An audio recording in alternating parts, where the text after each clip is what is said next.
पहा नवीन एपिसोड्स एकदम add free.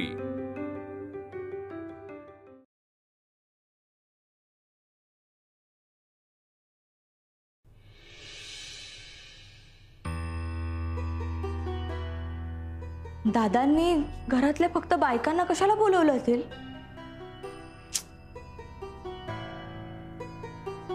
नवीन rule तर सेट नाही होतात ना?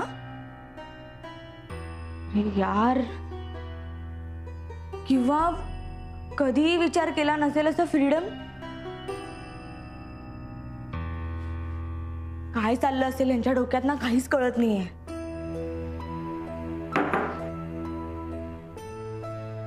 ताई येऊ? आता माझ्या रूम मध्ये यायला तुम्हाला परमिशनची काय गरज आहे? या। अगं तसं नाही, तू जरा टेन्शन मध्ये दिसलीस ना म्हणून विचारलं। अगं नाही, टेन्शन नाहीये, पण जरा विचार करत होते। आम्ही जो विचार करतोय तू पण तोच विचार करतेस का? दादांनी घरातल्या फक्त बायकांना मीटिंगला का बोलवलं असेल? ही नवीन नियम तर लागू नाही होत आहेत ना? नक्की काय असेल ग त्यांच्या डोक्यात? एक्झॅक्टली हाच विचार करते मी। आमचं पण तेच झालंय। पण ना काहीतरी सरप्राइजिंग असणार आहे। मला ना भीती नाही वाटत आहे, उलट मी तर एक्साइटेड आहे। मला माहिती आहे आणि त्यामुळे ना मला झोप पण नाही येणार। मला पण झोप नाही येणार, पण ना घरातल्या कोणाला तरी माहिती असणार आहे। ते जर कळलं ना तर निदान झोप तरी येईल। हो ना, माझी तर झोपच उडाली आहे। मला तरी वाटतंय की एकतर आईला माहित असेल किंवा मुक्ता बहिणीला।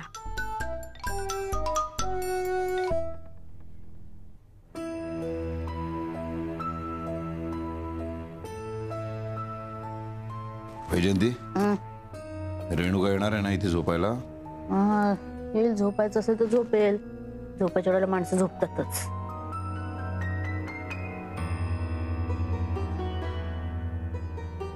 बरी आहेस ना? तुम्हाला काय धाडगडले? बरे आहे। तू सरळ विचारतोय ती रेणुका इथे झोपायला येणार आहे का? अहो तेच सांगते ना, झोपायचं असेल तर झोप आहे। झोपायच्या वेळ झालं की माणसं झोपतातच। दादा हवं का तुम्हाला? काहीतरी डोक्यात ना वेगळेच विचार चालू आहेत तुझ्या। जे काय असेल ते बिंदास बोल। तिने नाही सांगितलं ना तरी मला माहिती आहे ती कशाचा विचार करतेय। ही उद्याचा विचार करतेय। उद्याचा? उद्या काय? काय दादा, तुम्हीच विसरला? उद्या जी बायकांची मीटिंग प्लॅन केली आहे ना तुम्ही, त्याचा विचार करतेय ती। आणि हीच नाही, सगळा महिला वर्ग या मीटिंगला घेऊन खूप एक्साइटेड आहे। आणि तर झोप पण लागत नाही। हो, माझं पण तसंच झालंय। मला कधी हिंट मिळाली असते ना उद्याची तर रात्रभर झोप नाही लागणार। नाही तर मला सांगा ना काहीतरी। अगं आई, तुला माहित नाही म्हणजे नवलच आहे। मी तर ऐकलं होतं की बायकांना त्यांचे नवरे सगळं सांगतात असं। हे मला सांगतायत? वाट बघ रेणुका, तू विचारून बघ ना, तुला सांगते लाडकी लेक कितीही प्रयत्न केला तरी मी कुठली हिंट देणार नाही। जे काय आहे ते उद्या कळेल तुम्हाला। विचारायचं ना जरा।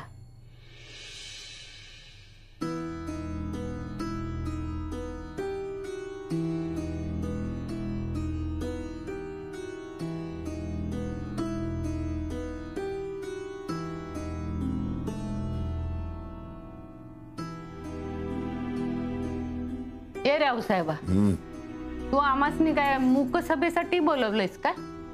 हो, म्हणजे आम्ही सगळे उत्सुक आहोत की कशाला बोलवले तुम्ही आम्हाला। ठीक आहे, आता उत्सुकता फार ताणून न धरता सांगतो। आपल्या घरामध्ये, नगरकरांच्या कुटुंबामध्ये महिलांची मीटिंग होणं हे पहिल्यांदाच घडतं। पण मुक्ताला मी घरामध्ये संबळ वादनाची परवानगी दिली त्याच्या पाठीमागचं कारण माहितीये? कारण ती माझ्यापासून चोरून लपून संबळ वादन करत होती। हे मला अजिबात आवडलं नाही। मला त्याचा खूप त्रास झाला आणि कौतुकही वाटलं। आणि तिनं ते तसं करू नये म्हणून मी तिला घरामध्ये संबळ वादनाची परवानगी दिली। हे करत असताना माझ्या मनामध्ये आणखीन एक विचार आला की मुक्ता जसं चोरून लपून आपली कला जोपासण्याचा प्रयत्न करते, तसं घरातल्या प्रत्येक स्त्रीच्या मनामध्ये काहीतरी सुप्त इच्छा असतील ना।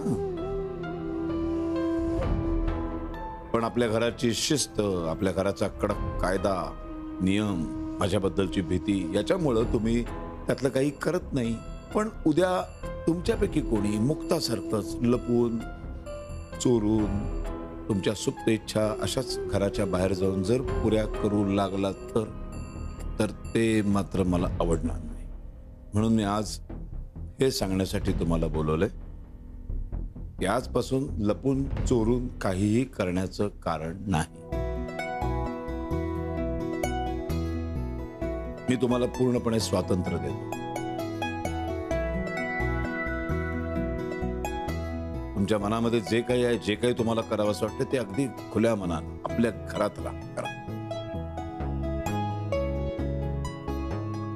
मुक्ताची स्वप्न पूर्ण करण्यासाठी जसा मी तिच्या पाठीमागे उभा राहिलो तसं मी तुमच्या प्रत्येकाच्या पाठीमागे तुमची स्वप्न पूर्ण करण्यासाठी उभा राहील.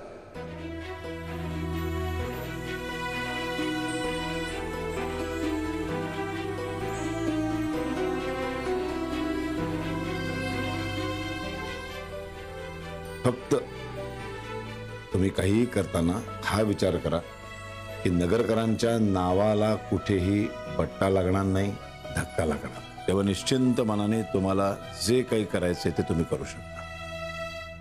यापुढे तुम्ही कुठल्याही बंधनामध्ये राहायचं नाही, कुठल्याही दबावाखाली राहायचं नाही.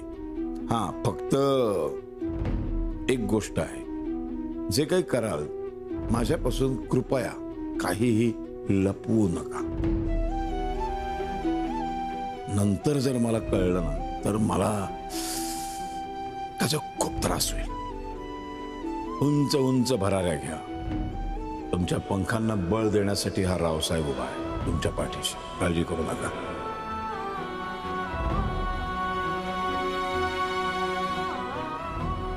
आम्हा पुरुषांना आजपर्यंत असं वाटत होतं की घरातल्या स्त्रिया त्या फक्त घरकामासाठीच असतात. त्यांना आपण आपल्या दबावाखाली दाबून ठेवू शकतो. माझ्या लक्षात आलं की आपण स्त्रियांना दाबून ठेवू शकतो पण त्यांची स्वप्न नाही दाबून ठेवू शकतो. त्यांच्या इच्छा आकांक्षा नाही दाबून ठेवू शकत.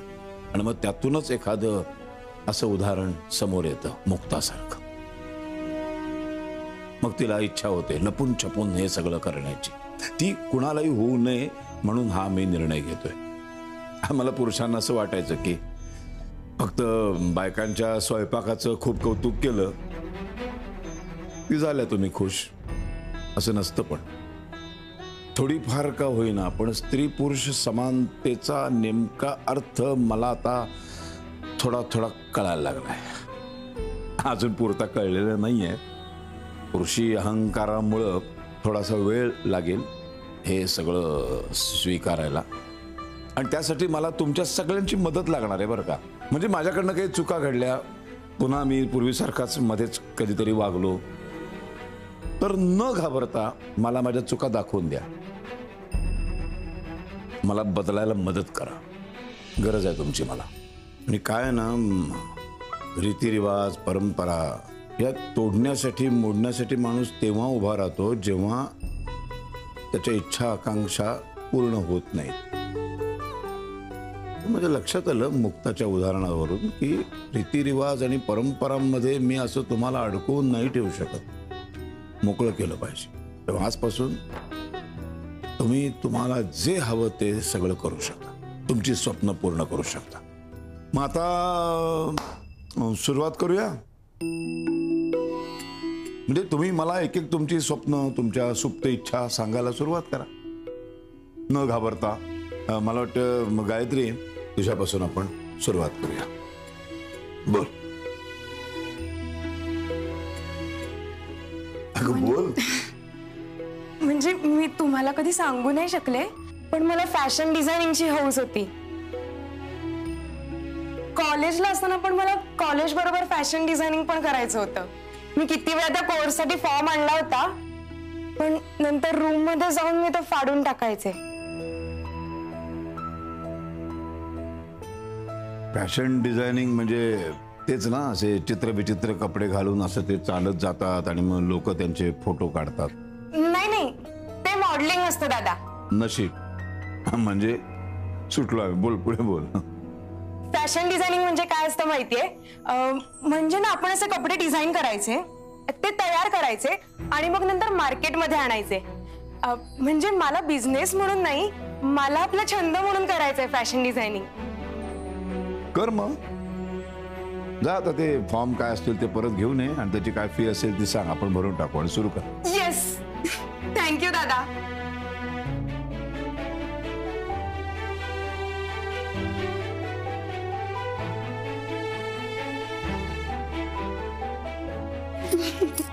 गायत्री, आता आपली जबाबदारी वाढली. आधी आपण दोन्ही डोळ्यांनी स्वतःची स्वप्न बघायचो, पण आता आपल्याला एका डोळ्यांनी दादांचं स्वप्न पण बघायचंय. हो ना, खरंय.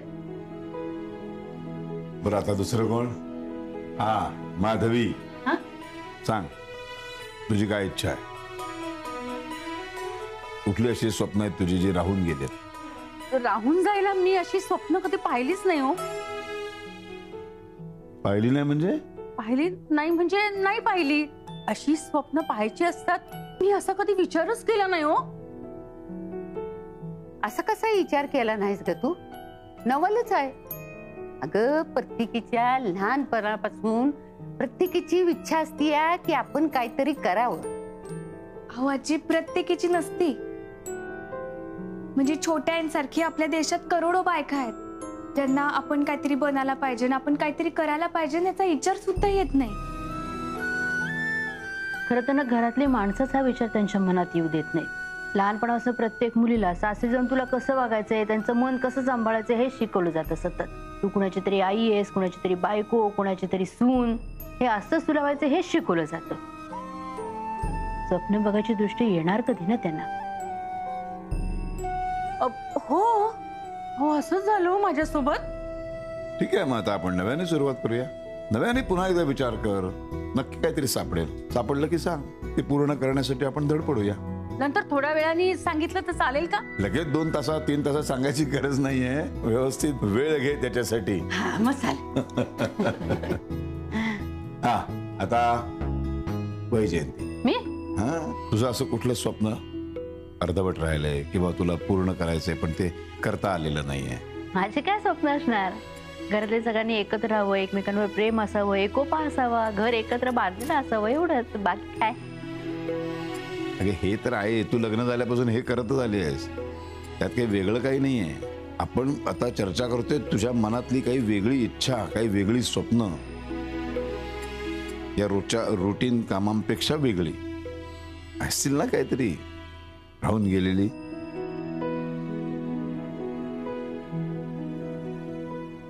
हो, पाहिलं ना. आई, अगं सांग ना, आम्ही सगळे खूप एक्साइटेड होत ऐकायला. मोठी आई, सांगा ना. म्हणजे तुम्हाला सगळ्यांना जरा विचित्र वाटू शकेल. काय वाटणार नाही, बोल बिंदास. मला ना ड्रायव्हिंग शिकायचं होतं.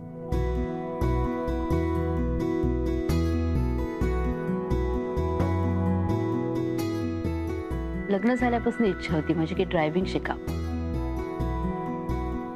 तुमच्याला बाहेर जायचं ना, तुमच्या शेजारी बसलेले असायचे. गाडी चालवताना तुम्ही कुठला गिअर टाकताय, पहिला, दुसरा, टॉप गिअर, रिव्हर्स गिअर, सतत बघत असायचे मी. हात ना असं शिवशिवायचे माझं स्टेअरिंगला लावण्यासाठी. माझी कधी हिंमत नाही झाली तुम्हाला सांगण्याची. 25 वर्ष लागली तुला ही इच्छा बोलून दाखवायला? काय वैजयंती, किती वेळा माझ्या बरोबर गाडीमध्ये बसलीयस. त्या स्टेअरिंगला हात लावायला, त्या स्टेअरिंगच्या समोर ड्रायव्हर सीटवर बसायला, ही इच्छा व्यक्त करायला 25 वर्ष. नशीब आज मी विचारलं आणि तू सांगितलंस. आज विचारलं नसतं ना तर कदाचित 50 वर्ष निघून गेली असती आणि मग ही इच्छाही मरून गेली असती. काय हरकत नाही, उद्यापासून तू ड्रायव्हिंगचं ट्रेनिंग सुरू कर. आणि दुसरा तिसरा कोणी नाही, मी शिकवेन तुला ड्रायव्हिंग. तुम्ही?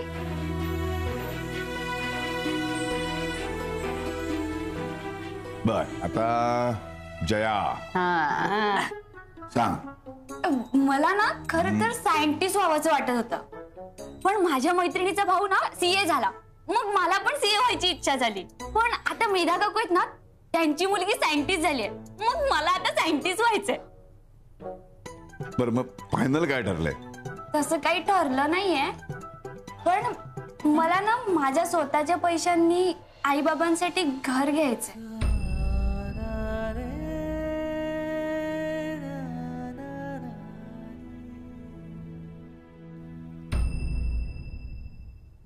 पण कसं घ्यायचं ते समजतच नाही. पैसे कसे कमवायचे ते मला माहितच नाहीये ना. मी शिकवीन तुला पैसे कमवायला, व्यवहार कसे करायचे सगळं मी शिकवेन तुला. आपल्याकडं माझ्या फर्म मध्ये नोकरी कर, तुला दर महिन्याला मी छान पगार देईन. मग व्यवहार कसे करायचे असतात, काम कसं करायचं असतं, पैसा कसा कमवायचा असतो, तो साठवायचा कसा असतो, हे सगळं सारंग तुझा सारंग दादा आणि मी आम्ही दोघं शिकू तुला. नक्की तुझं स्वप्न पूर्ण होईल. वाव, म्हणजे मी एक मोठी बिझनेस वुमेन होऊ शकते. येस, बरोबर, मला ना बिझनेस वुमेनच व्हायचं होतं.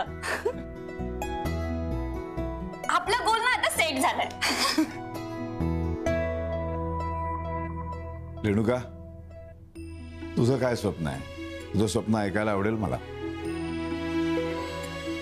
आधी वाटायचं की बेस्ट ट्रेकर व्हावं किंवा मग ट्रॅव्हलिंग बिझनेस मध्ये काहीतरी करावं, सो दॅट जग फिरता येईल. पण आता काहीतरी वेगळंच करायचा विचार आहे. काय विचार बदलले? खेळायचा विचार आहे. म्हणजे स्पोर्ट्स मध्ये, किचन मध्ये.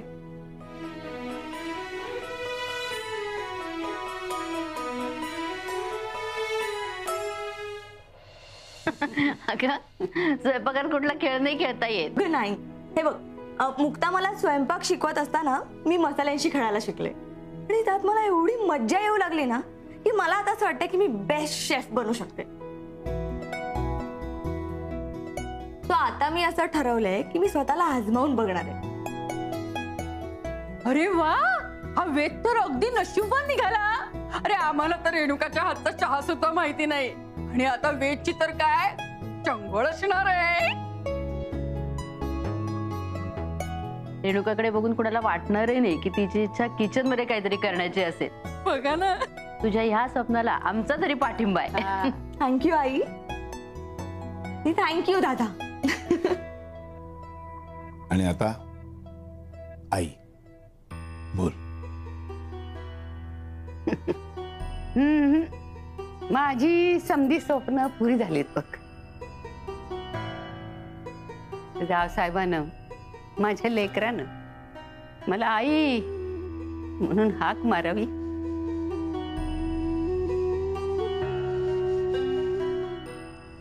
एवढीच एक इच्छा होती आणि ती बी त्यानं पुरी केली. आता समध्या इच्छा पुऱ्या झाल्या, पर एक सल कायम मनात घर करून राहिली. बोल ना, कोणती? आजवर माझ्यामुळं तू लोक कलाकारांना नाव ठेवत आलास, त्यांचा अपमान करत राहिलास, तोंडाला येईल ते बोलत राहिलास तू. त्याची भरपाई म्हणून या समध्या लोक कलावंतांचा तू सन्मान करावास. एवढीच माझी मनापासून इच्छा आहे रे.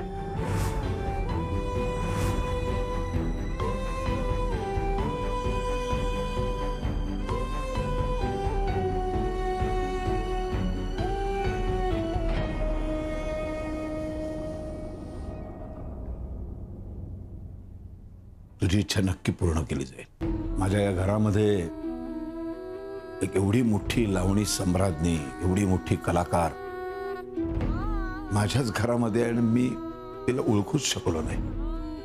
तिचा मान सन्मान तर खूपच दूर, तिला 4 भिंतींमध्ये अडकवून टाकलं मी. इथे मिळेल तिथे तिचा सतत अपमान करत राहिलो, तिला सतत अवमानित करत राहिलो मी. माफ कर मला.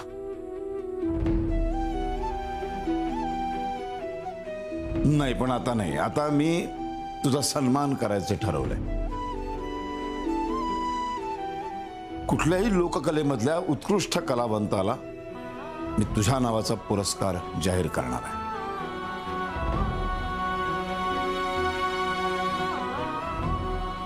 ज्येष्ठ लावणी सम्राज्ञी चंद्राबाई नगरकर पुरस्कार.